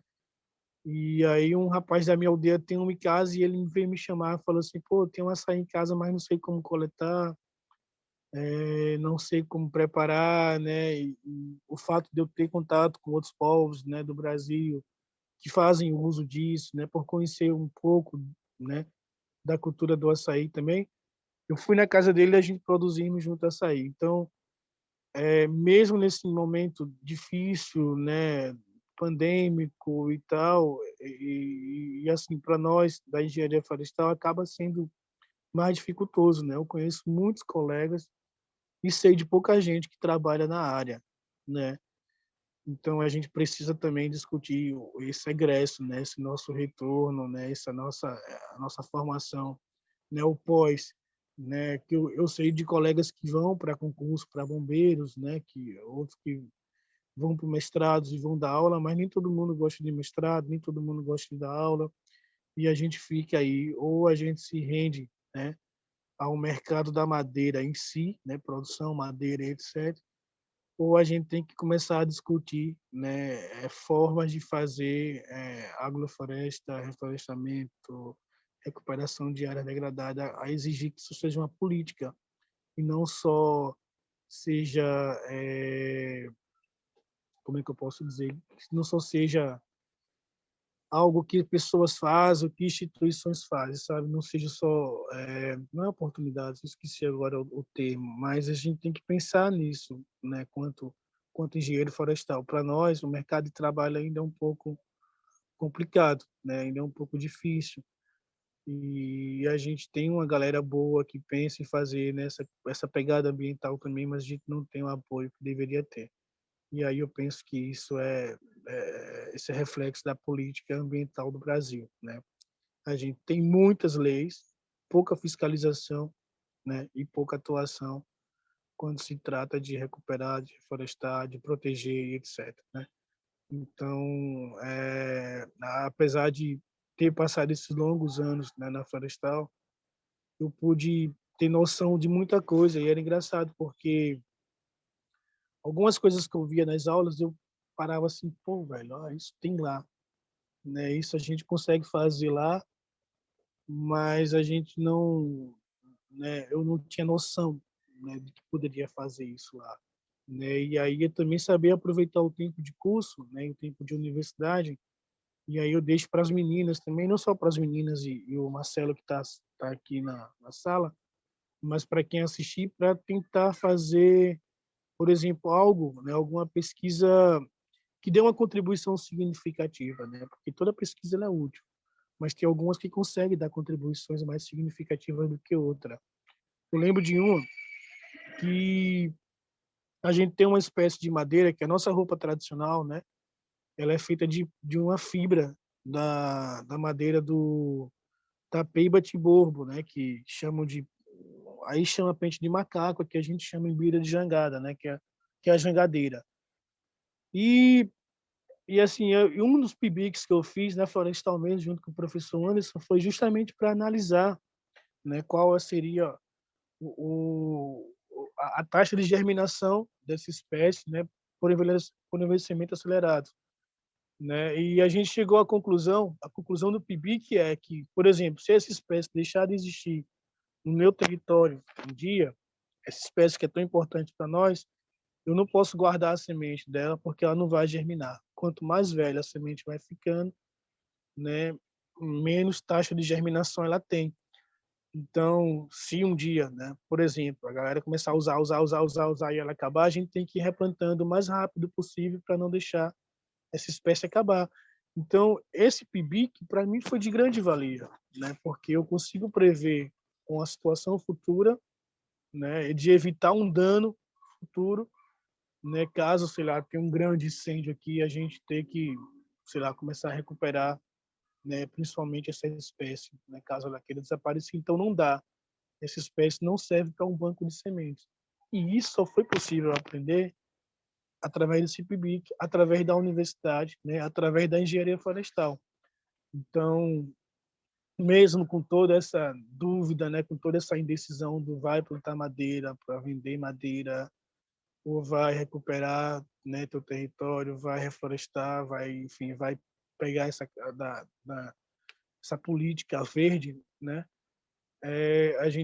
Eu acabei pelo menos tendo uma grande resposta, né, nessa pesquisa. Essa foi uma das pesquisas que eu fiz aí, e isso já trouxe um retorno assim muito grande para mim, não só para mim, mas para o meu povo também, né, quanto à importância de uma espécie tão utilizada por nós. Então, já, né, digo a vocês que não vai ser fácil esse pós, né, você egressa aí, o pós-formado sempre esse primeiro ano muito difícil, né, são poucos que conseguem, né, não que não sejam capazes, mas é que tem poucas vagas mesmo, gente. acabamos não tendo tanta oportunidades assim, né, quanto a gente parar para pensar de outros cursos, que você sai ali já tem alguém te querendo, engenharia civil, por exemplo, né, você já consegue um emprego assim de imediato. O engenheiro florestal tem que penar um pouquinho, né, e aí o penar um pouquinho às vezes também é se reinventar, né, é aplicar mesmo, você aplicar consigo mesmo, com suas experiências, né, aquilo que você aprendeu na universidade. Então, acho que eu falei demais. Eu acho que também, Porã, é por ser um curso assim muito diverso. A gente estuda muitas coisas diferentes, desde anatomia vegetal, então você pode trabalhar com isso, germinação de espécies, solo, inventário, identificação de espécies. Então, eu sinto que mesmo assim, a gente precisa continuar estudando, estudar mais um pouquinho para conseguir se encaixar numa área. E aproveitando que a gente tem povos originários da Amazônia, de Pernambuco, da Paraíba, que é o meu estado natal, eu queria que a gente chegasse um pouquinho agora mais no Cerrado e falasse um pouquinho dos povos originários do Cerrado e lembrar também o caso do Santuário dos Pajés, porque na cidade a gente acha que só acontece invasão de terras lá no Mato Grosso, só acontece invasão de terras lá na Amazônia, e aqui dentro do nosso quadradinho a gente tem um caso muito delicado que é o Santuário dos Pajés. E eu quero ouvir de vocês um pouco. Os meninos e meninas conhecem o santuário, os outros? Eu conheço, Curiosidade. inclusive, conheço a liderança de lá e tudo mais. Então, no caso dos santuários dos pajés, apesar de ser delicado e tudo mais, eu acho que mostra muito, né, dessa dualidade que eles vivem. Porque se você chega ali no Noroeste, que é uma área preservada, né, um bairro que é preservado, dizem que, enfim, um dos metros quadrados mais caros do Brasil, a coisa só de elite, ali você chega, só tem prédio. E uma das únicas áreas verdes que você encontra é no santuário. Então, isso mostra muito a dualidade, tipo, até na estrada, né? Quando você vai chegando no santuário, você olha, tipo, ainda mais que inauguraram, né, a W9 recentemente. Então, aí é que dá para ver mesmo, tipo, aquela dualidade. Também tem toda a questão, né, do processo que eles passam, que muita gente trata eles como se não fossem gente. Enfim, ficam soltando várias piadinhas. Eu digo isso porque eu conheço pessoas que moram no santuário e, tipo, ficavam mandando eles voltar para as ocas, estavam procurando as índias e tudo mais, fora o preconceito que eles vivem, né? Porque ali, por viver pessoas de elite, são pessoas que são estudadas, mas acho que elas deveriam entender, né, que quem foi que chegou primeiro? Quem é que estava aqui no Brasil? Entende? São esses questionamentos que eles ficam xingando as pessoas, praticando preconceito à torta e à direita, porque eles não se referem às pessoas do santuário como se fossem povos indígenas, como se fossem pessoas. Para mim, eles se referem como se fosse qualquer coisa que fosse abaixo da patente deles, porque apesar de ser uma questão um pouco delicada, é um sinal de resistência. Eu vejo, sabe, assim. Eu não vejo como muitas pessoas dizem que é uma invasão. Ao meu ver, é uma reserva indígena, assim, que não é só dos povos como tem Guajajara lá, tem Cariri, Chocó. Não no santuário, né, mas ao redor, que, se eu não me engano, são as terras que ainda vão ser demarcadas. Porque o santuário é demarcado, mas os outros eu não sei falar sobre. Mas esse eu falo sobre porque eu já conheci, né, tanto a liderança atual como a outra liderança, que era o pai porque o nome dele se chama Santier. Então, assim, são muitos anos de luta, eles vêm lutando há muito tempo, respeito à luta deles, caso se sempre tiver alguém que seja contra e tudo mais, é importante sempre a gente estar ali, né, para mostrar que, apesar de tudo, eles estão ali, minha gente, eles estão preservando. Você pode ver, é uma das únicas áreas verdes do Noroeste é lá.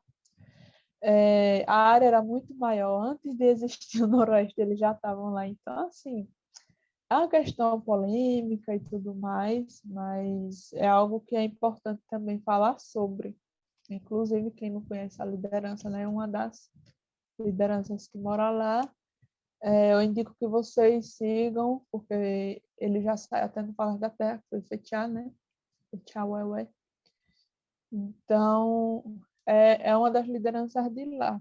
Pode também auxiliar, né? Caso a gente não chegue a sanar essa dúvida de vocês. Porque ele e o irmão dele, eles sempre estão ali falando, porque eles literalmente nasceram na luta.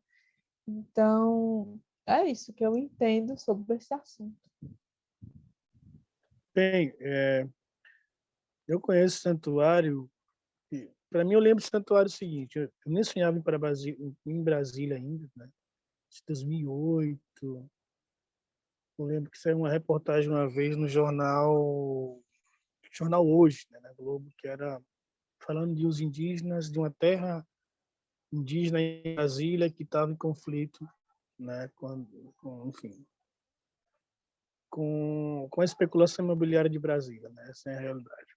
E aí, quando eu fui para a UNB, eu tive a oportunidade de conhecer o santuário ainda quando ainda era Parque Bulemark, né? Quando ali não tinha Noroeste ainda, quando não tinha os prédios, né? Quando era um parque que você, para chegar no santuário, descia ali na 16, 15, 16, ali 14, 15, sei lá, e entrava naquela igrejinha lá, o São Francisco, né? Acho que é uma igreja São Francisco, não. Eu acho que é São Francisco. E você ia a pé, caminhava ali por volta de 30 minutos até chegar lá, onde o Santier morava, né? E onde, né, é o santuário, né, até hoje. E aí depois o santuário se tornou, né, tudo isso que a gente viu, né? Por exemplo, o parque, né, foi vendido no Noroeste como parque ecologicamente correto, né? Que aí a pegada ambiental. E uma das críticas nossas sempre era assim: nossa, é tão ecologicamente correto que tem até índio dentro, né? Apesar de não querer os indígenas, né, ali dentro do santuário. Então, o Santier, tive a oportunidade de conhecê-lo, né? O Fetiá ainda era pequeno quando eu frequentava, né? O Fetiá é um jovem, a atual liderança lá, como a Kuná falou. O Fetiá ainda era pequeno, né? Conheci o Santier, sofri muito quando o Santier infartou lá dentro do santuário também, né? Foi até engraçado que foi o dia que eu fiz a prova do segundo vestibular que eu entrei na UNB, né? Foi dia 4 de junho, acho, 4 ou 7 de junho. Até lembro a data porque assim, eu fiquei na dúvida. Vou fazer a prova ou não vou fazer a prova? Eu vou lá para o santuário, porque ao chegar no portão eu fui informado que o santuário tinha infartado, né?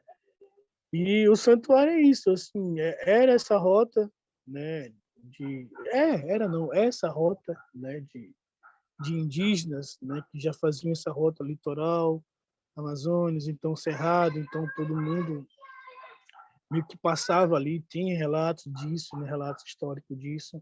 Hoje essa rota, né, dos indígenas que vão a Brasília, né, que muitas vezes não tem onde ficar hospedado, então acaba sendo acolhido pelo Santuário dos Pajés, então ele continua uma rota ativa, né?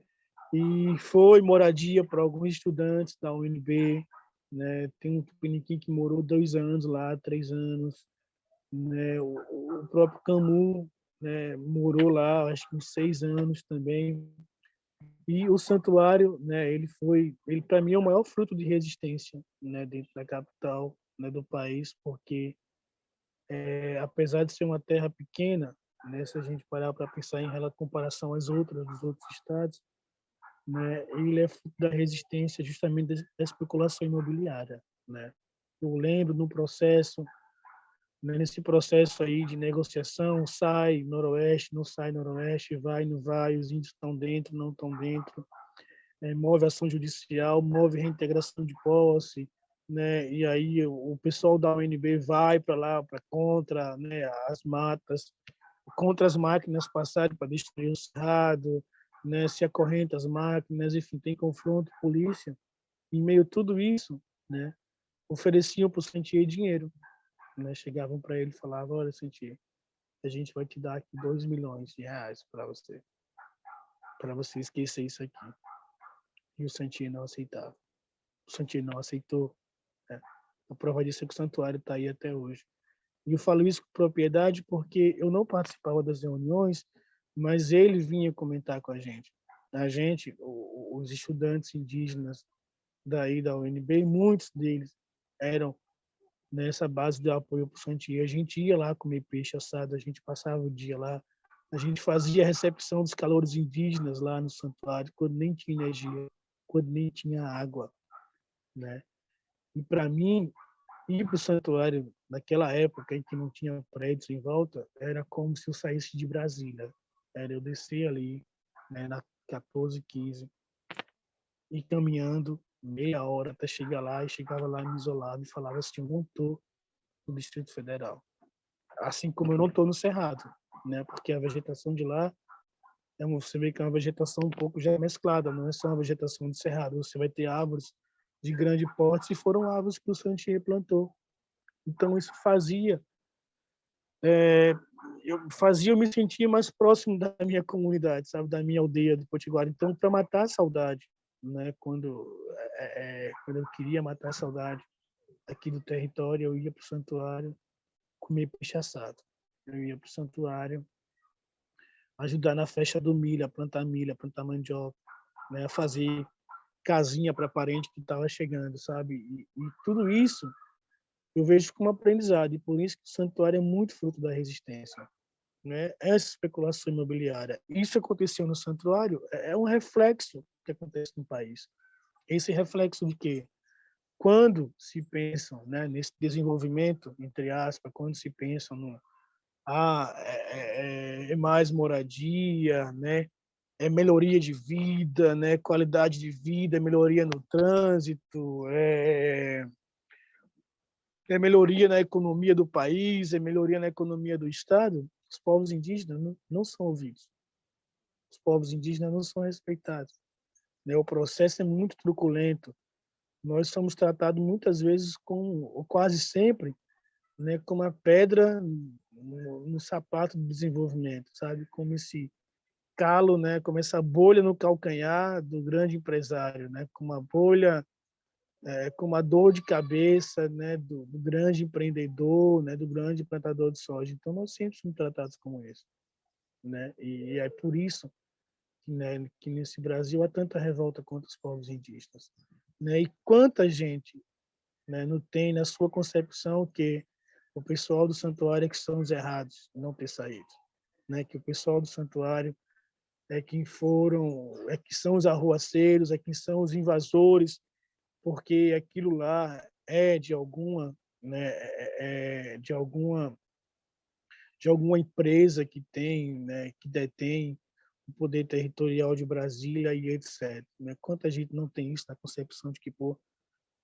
né, aqueles índios lá são muito burros, porque poderia ter pego o dinheiro da negociação, né, ter comprado um apartamento, ou ter negociado apartamentos e ter saído dali. Pronto.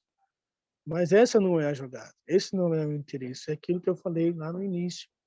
Não é a questão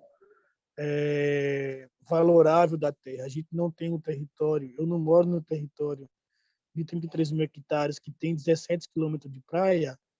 A gente não mora aqui porque a gente está pensando em vender isso no futuro para alguém. A gente mora aqui porque a gente é daqui. Porque nós somos daqui. Porque nós nascemos aqui. Porque nós nos identificamos aqui.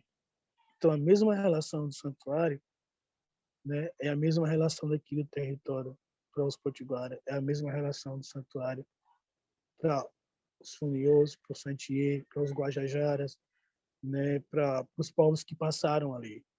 E é doido você parar para pensar, né, porque tem muita gente que, rapidinho, eu garanto, eu conheço muitas pessoas que não são indígenas, que se fossem eles o dono daquilo ali, né, que se fosse eles o detentor daquela posse, quando ofereceram lá 2 milhões, não pensaria duas vezes em cerrado nenhum, não pensaria em espécie nenhuma. Era simplesmente, peguei meu dinheiro e, né, esqueço de que eu passei por aqui um dia. E o Santinho resistiu. Resistiu até o fim, né? É tanto que ele infartou lutando, né? E a luta continuou, né? Porque ele foi lutar do outro lado.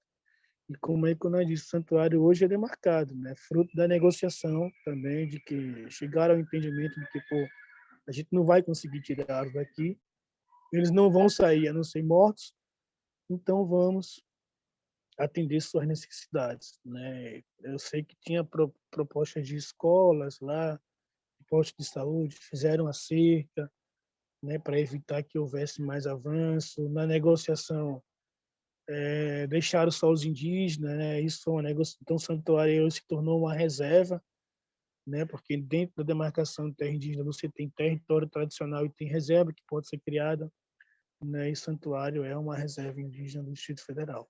Para mim, o maior símbolo de resistência, não só dos indígenas, como também do Cerrado. Porque se não fosse o Santuário dos Pajés, o Parque Bulemark, que era atrás do convento lá de São Francisco, ia ser só história, ia ser coisas que alguns viram e outros não, né? E há quem ache beleza nisso, né? Pô, isso aqui era só mato, hoje é só prédio, tá lindo, né? E há quem não ache, mas assim é algo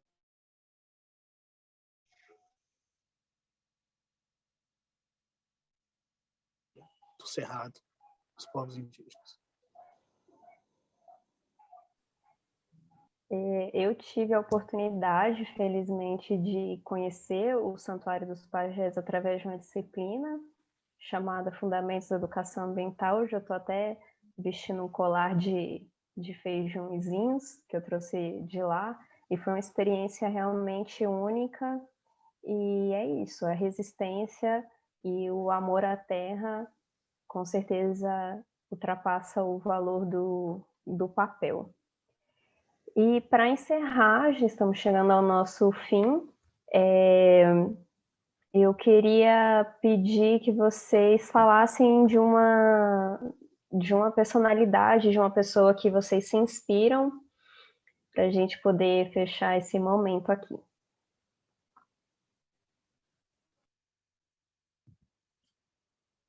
Então, uma personalidade acho muito difícil de encontrar apenas uma, são várias, e a maioria que eu me inspiro são mulheres indígenas que foram à luta. Depois eu vou deixar os nomes lá no grupo, porque são nomes complicados também. Mas tem minha irmã, Patrícia, que é do povo Camaiorá. Tem a Watatata Kalu, que é do povo Yaualapiti. Tem a própria Mapulu, que ela, para mim, é o maior símbolo de representatividade que eu já vi nesses aspectos, né, que só os homens dominam. Tem várias mulheres que eu sigo e eu admiro, mas eu acho que pessoas que a gente tem uma certa aproximação são mais fáceis tanto de você entender, né, quais são as visões dessa pessoa, e a gente entende, né, a luta, acompanha também. Então, assim, são elas e outras pessoas, mas acho que elas em si, por mostrar, né, que são mães indígenas, elas foram à luta, tipo, não ficaram só na defesa de alguns espaços, elas foram à luta mesmo. Os movimentos indígenas que tem em Brasília e tudo mais, que tinha, né, antes da pandemia, elas sempre estavam presentes ali para representar, para falar mesmo, para bater de frente. Então, são pessoas que eu me inspiro bastante, que eu acho a luta delas incrível. E busco, né, me espelhar em suas ações.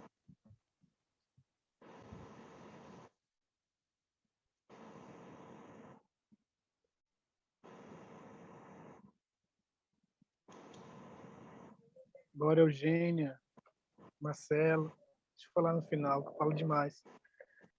Apareçam.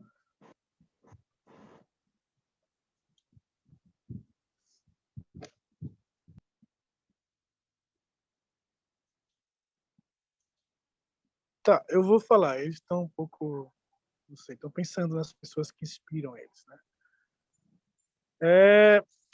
Olha, falar de pessoas que inspiram, acho que é um pouco complexo, né? Eu que isso que a Cristina já falou, são muita gente, né, que vai nos inspirar, né? E se a gente for dar nomes, a gente vai acabar, né, sendo injusto, esquecendo de alguém. Mas eu gostaria muito né, de fazer memória ao movimento indígena. Acho que o movimento indígena tem sua seriedade, né? Apesar de que muita gente acha que são índios que vão para as ruas, né? Enfim, só atrapalhar trânsito, só fechar congresso, só, enfim, só bloquear rodovias, né? Só ocupar prédios públicos, né? A gente tem uma seriedade muito, a gente leva muito a sério o movimento. Eu acho que o movimento indígena do Brasil ele precisa ser respeitado, né? Esse momento que a gente está passando, a gente vê que os ataques são constantes, né? Ao próprio movimento indígena, há pessoas, né, como a Sônia Guajajara, que são atacadas diariamente, né, constantemente pelo próprio governo, né, por pessoas próximas ao governo, né, para tentar deslegitimar a nossa organização. Então, eu, né, quero fazer memória a todo o movimento indígena, a toda a história do movimento indígena, né, que lutou para que a gente estivesse na universidade, que lutou para que a gente concluísse o ensino superior, né, que brigou lá atrás, né, para que a gente pudesse ter o direito de viver, né, ser reconhecido. E aí, né, para finalizar, né, eu queria deixar duas frases, né, uma, né, é de uma pessoa em memória, né. Então, primeiro eu vou falar do próprio movimento indígena, né, na Constituição lá da década, né, final ali de 80 para 1990, né, quando o pessoal questionava muito, que é um questionamento que vem até hoje para a gente, né, que você está fazendo o que aqui, né? Mas você tem celular, você está na aldeia conversando com um grupo em Brasília, sua internet não falhou, né? Você está atrás do celular, né, num bate-papo aí online, numa aldeia que deveria ter horquinha e tudo mais, né? E aí eu vou finalizar, assim, eu vou usar a frase do movimento indígena que diz o seguinte, né? Eu posso ser quem você é sem deixar de ser quem sou, né? E essa frase que foi pensada lá no final de 1980, ela se aplica no nosso cotidiano, né? As meninas e o Marcelo que está aqui na sala vão poder falar muito bem disso, de todo o questionamento que é dito para nós, que é feito para nós, né? Você não parece índio, mas lá não tem indígena, na Paraíba tem indígenas, né? Só tem indígena na Amazônia, né? Índio pode estudar, índio pode ter carro e etc, né? Todo aquele e é engraçado que quando você fala, né, que não, eu sou indígena, todo mundo fala assim, pô, eu conheço um cacique que tem uma Hilux, ou que tem uma Toyota, que, né, que tem uma caminhonete e tal. Então é justamente associar essa ideia de que a gente não pode ter isso, né? A gente pode ter tudo, menos uma caminhonete, menos estar estudando, né? Então essa frase vem justamente, ela é muito atual, apesar de ter sido pensada há 30 anos atrás, né? E a outra frase é de alguém que lutou muito pela educação indígena, educação superior, sonhava, né, com essa presença indígena nas universidades. E eu tive também o privilégio de conhecê-la, né? Foi uma mulher, né, que morreu em 2007, se eu não me engano, foi 2006, aqui do Nordeste, né, da região Nordeste, né? Ela é Chucuru, Cariri, de Alagoas, né? A Maninha. E um dia, né, ela inspirada, né, da sua sabedoria, né, ancestral, enfim, sua sabedoria cultural e tudo mais. Ela disse, né, uma frase que diz o seguinte, né, eles, né, arrancaram nossas folhas, quebraram nossos galhos, né, derrubaram nossos troncos, mas esqueceram do fundamental, que foi arrancar nossas raízes. Então, isso é para dizer, né, que o Brasil está enraizado de povos indígenas. O Brasil é enraizado por populações, por espíritos, por história, né, por cotidiano, enfim, por vidas indígenas. E não adianta tentar apagar a nossa história. Não adianta tentar negar a nós o direito de ser brasileiro, a nós o direito de estudar, de querer ocupar cargos públicos, de querer, né, ser o que você é, assim, deixar de ser quem só. Não adianta nos negar isso. Nós sempre vamos existir aqui, tá? Então, eu queria finalizar com essas duas frases e dizer, né, para os meninos que estão aí, continuem. A UNB não é fácil, mas continue. Tá? Então, resistência é o nosso lema, né? Sempre foi nosso lema. Vocês não serão os primeiros e não serão os últimos também. Então, vão em frente. Continue. É isso.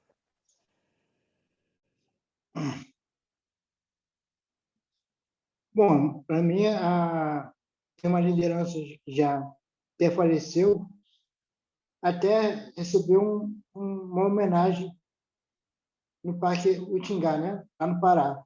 Ela se chama Verônica Tembé. E até hoje foi ela que lutou também lá na aldeia e tudo. E ela já faleceu uma senhora, né? Então, até hoje, todos que conheceu têm saudade da Verônica. E foi uma grande liderança feminina, apesar. É isso.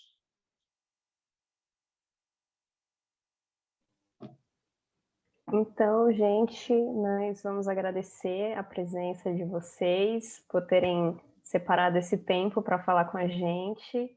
E se vocês quiserem finalizar, falar mais alguma coisa, se despedir.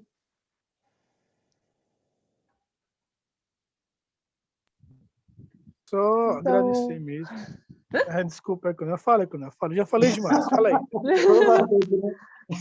então, eu queria só agradecer, né, pelo convite, a oportunidade, também por vocês se interessarem, né, sobre as questões dos povos indígenas. Isso é muito importante acredito, para todos nós, porque é sempre bom, né, dar espaço para a gente colocar as nossas vozes em ação. É isso, obrigada pelo convite. Também agradeço o convite também. E eu postei no WhatsApp o museu, né, que fizeram lá, em homenagem a Verônica Tembé. Lá tá no WhatsApp. Se quiserem ver o vídeo, é isso. Então, agradecer, né, mais uma vez pelo espaço, parabenizar também vocês. Eu acho que é a primeira vez que a gente consegue um debate desse com a Ecoflor, né? Importante, necessário, né? Com certeza. Né? E, enfim, que vocês possam também ter uma boa gestão, que possam não só pegar a questão indígena, mas a gente tem questão quilombolas, né? Tem outras questões tradicionais, enfim. E me colocar à disposição também para discutir mais coisas futuras, né? Caso queiram tratar de temas específicos, né? Desde que não fuja da minha realidade. Eu acho que a gente está, né? Eu passei, né? E vocês estão numa universidade muito boa, né? E aproveitem a universidade, aproveitem, né? Curtam de verdade, né? E possibilite, né? Faça com que a universidade também seja esse espaço, seja essa ferramenta não só de luta, mas de mudança, né? Que a gente possa, né, começar a mudar, né, o nosso Brasil a estudar mais sobre nós mesmos, né? A discutir mais sobre nós mesmos, né? Chega de colonização. Eu sempre tenho dito isso, né? Chega de sermos colonizados. Está na hora da gente ter voz, né? Não só os indígenas, mas o brasileiro está na hora de ter sua própria voz, né? De ter seu próprio entendimento, né? Enfim, de deixar de reproduzir conhecimento dos outros, né? E começar a construir nossos próprios conhecimentos. Então, é com isso, né? Eu me despeço de vocês e, enfim, quando eu voltar na UNB, se vocês estiverem por aí, a gente se vê, se não, né, a gente vai se encontrando aí nas redes sociais, né, no mundo virtual. E a vida é assim, feita de encontros e desencontros, né? Então, até mais aí, galera, viu? Foi um prazer estar com Ô, vocês. Porã, Diz aí. e aí, já casou já? Tô quase. Está sendo gravado, isso vai pro ar. A noiva vai cobrar. Se tá quase, aí ela vai querer ver se é quase mesmo. Tô chegando perto. Mas assim, a gente tá. A minha namorada tá aqui agora, né? Uhum. Acho que ela não volta mais, não. A pandemia nos uniu. Ela é de Brasília, né? Também tá aqui, ó. Mais um fruto que Brasília me deu, tá, gente? É isso. Legal. Eugênia, você voltou agora, a gente está se despedindo. O Wi-Fi caiu. Né, sem problemas. A gente está se despedindo. Se você quiser dar uma palavra final, fica à vontade. Tá. Eu vou dar a pergunta que você deu, né? Tem várias personalidades que me inspiraram, mas o importante é aquele que vá e fazendo movimento para lutar, né? Buscando todos os direitos dos povos indígenas e interagindo, né, com os outros povos para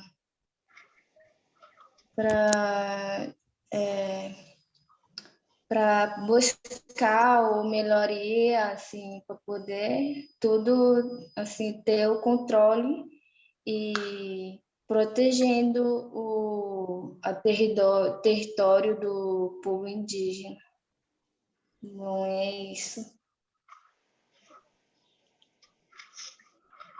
Então é isso. A Ecoflor agradece mais uma vez o tempo de vocês e muito feliz de ter feito parte desse momento histórico dentro dessa empresa Júnior.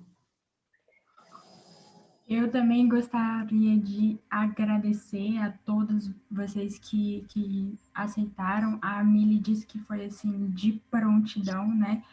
Então, muito obrigada. Eu me senti muito honrada, na verdade, de fazer parte dessa reunião, de ouvir tudo que eu ouvi e de também, junto com a Ecoflor, ter proposto isso pela primeira vez, assim, né? Esse maior contato entre a nossa empresa e os povos indígenas e os estudantes indígenas que fazem parte do nosso curso. A gente espera que a gente faça um bom trabalho de divulgação dessa reunião, porque assim,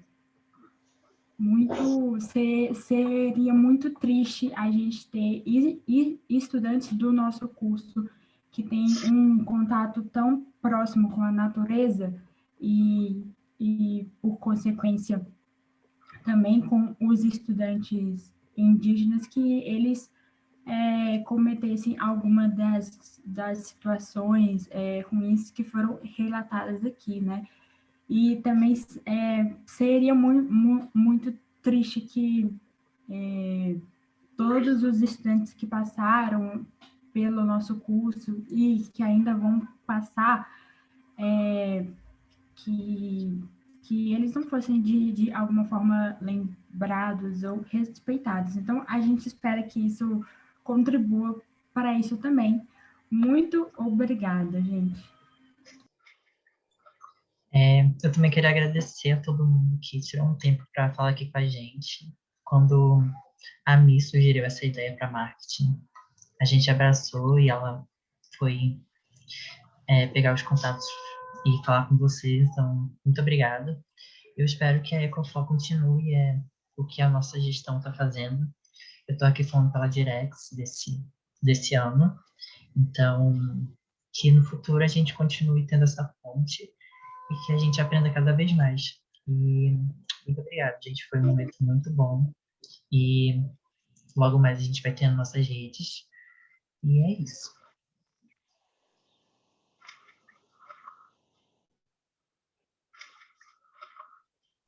Então, tchau, É gente. isso, gente. Tchau, tudo de bom. Se cuidem e até uma próxima.